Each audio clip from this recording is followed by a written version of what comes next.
I'm Sara and welcome to What's on Tap. I recently sat down with local businessman Steve Neiman at Brico to talk about life and business in Harrisburg.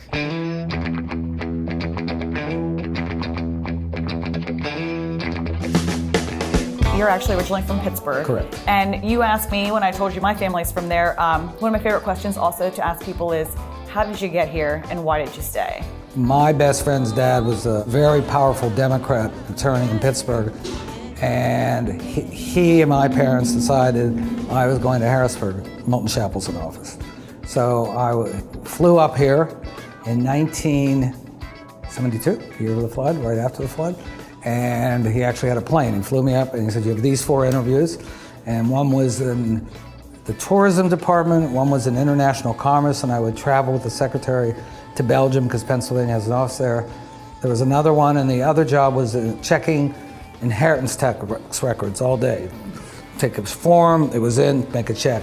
I, of course, he said, which one do you want? Of course, that was the last. I never mentioned that. 2 days later, I was starting a new job in the Department of Revenue checking inheritance tax records. I did want to talk to you about what it was like when you first came to Harrisburg. You said it was post-flood, so It was decimated. There was nothing hardly in downtown. Porn theaters and this, and there weren't restaurants, and I didn't know anyone. So I went to the Jewish Community Center and I said, look, I need looking to rent a room. They said, well, we have this. And it was this place on Wiccanisco Street, and it was a woman's home, an old woman, and she had 1 bedroom and 2 guys could share it, and there was a bed available. And it was, I think, $30 a week, and I was allowed to keep a pint of milk or juice in her refrigerator. That's it. I'm there the first night, and this guy's there, and that's my roommate, and I'm like, oh God, what did I do? I called my parents, like a kid would do, I hate you, how could you do this to me? So this guy says to me, well, you want to go out? I said, sure. And he said, well, there's a new hotspot where everyone goes. He takes me to the East Mall. You would have thought for this area, it was one of the wonders of the world, there was a mall.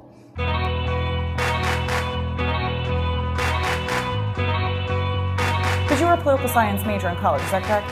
Yeah, but I had no real interest in politics. What had happened is there was a mayor, Mayor Caligiuri was running for office in Pittsburgh. And the people who ran John Kennedy's campaign, they were very famous consultants out of Washington, Matt Reese and Associates. They were hired as the consultants of this campaign.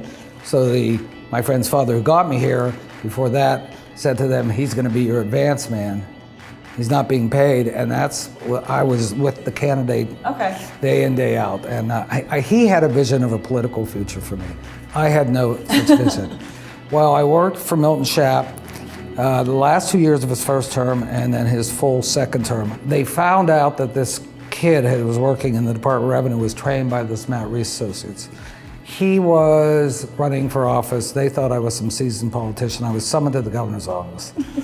And they're like looking, and the governor's there and all his top advisors. And I was told, you know what, you're gonna leave the state payroll and you're gonna be the advance man. And when he won, then I was given a job as the Special Assistant Secretary of Commerce, which was pretty young to do that. Then I was taken out to plan National Governors Conference, which was here in the bicentennial year in '76. And it was fun. We had to get all the governors to Philly to meet the Queen. She brought the yacht over. Oh, wow. And then I came back on, and then he ran for president, and they took me back off, and I was on his presidential campaign. Then I came back, and it was done, and he was over. When he lost presidency, he said, when this is done, it's done. There's a whole lot out there. I just loved this guy, and I had no reason to stay. And of course, because at least name-wise, I appeared to be close to the governor, when the next governor came in, I was fired the next day. And I had nowhere to go. And I didn't know what I wanted to do. And I was 3 Mile Island. And so I was a lost kid staying here. I was 27 at that point.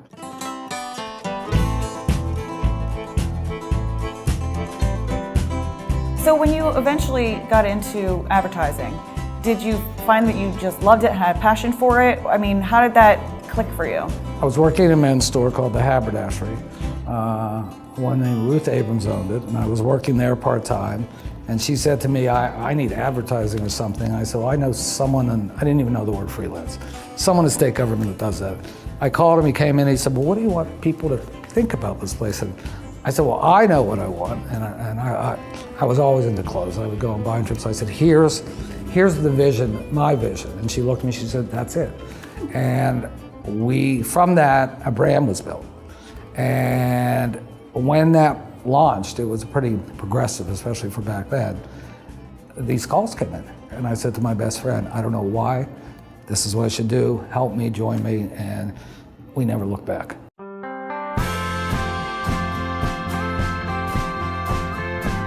The Neiman Group had state contracts for a long time, right? Yeah, Can you tell me about those?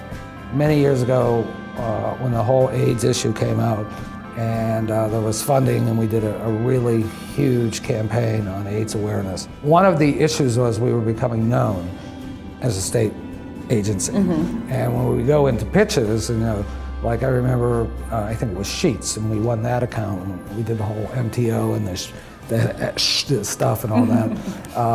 One of the questions, everyone looked at us as either healthcare or state, and yet I had recruited people from all over the country to come here, which was not easy. We were a consumer agency.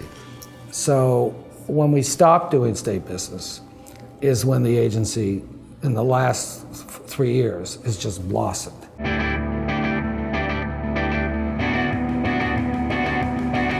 Is there a certain project or client over the years that really stands out to you? My ultimate favorite client was Capital Blue Cross. This was corporate warfare. And this was true branding. And this was taking a company that only did the hospital end of the business and making them a full-scale health insurance company. And the levels of strategy and it was like building a company. And I was sitting with the top levels, and I was honored they were listening to me. I was passionate about it, and it was so exciting. It was almost like being on a political campaign. I'm a hunter, I realized. Okay. And so when I was on campaigns, your adrenaline is just so high. And if you win, you just drop off and you go down because you've lived on it. Advertising business is chase too. The new business piece and presenting, the adrenaline rushes are so high, and then they're done. And for someone like myself, you got to get the next one. I really had to learn, I'm not right and I'm not wrong, and someone else is not right, nor are they wrong. They see it one way, I see it another way. And I had to learn to step back and see it through another's eyes if I wanted them to see it through my eyes. Mm-hmm. Then together we could create. So the Neiman Group just merged with a Boston company. Can you tell me more about that? Well, actually, Neiman Group was acquired. Okay. It's not a merger. And the name of the company will be theirs, and everything's in transition to make that happen right now. The primary reason why I agreed on my end was we made commitments to people.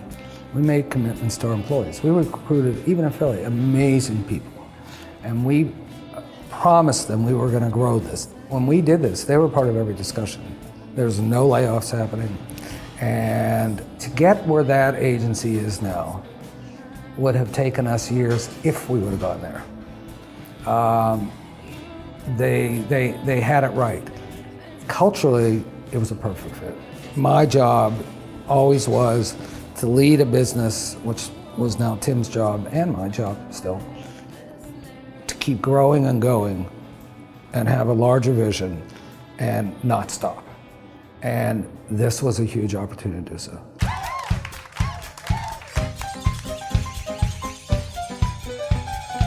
I've learned so much from this business, and as that piece of my life ends, I finally have the time to get to know myself. I never had time, and I actually like myself. I didn't know who I was, and I thank that business with all the stress and all the hell I went through, and all the highs and all the lows and all the struggles, and the people that came in. If I look over the years, hundreds of people came out of my life. Just turned me into, I hope, a more compassionate and more humble person than I ever was. Well, thank you so much for joining me today. My pleasure. Thank you for asking me to. Cheers. Cheers.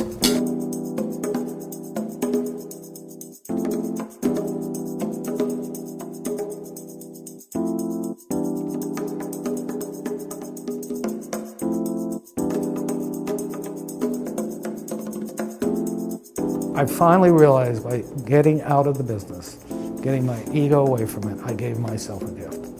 Life could just get bigger and better. And this time around, I work hard, I have some resources, I can let it happen. I can be a kid again if I want. It's fun.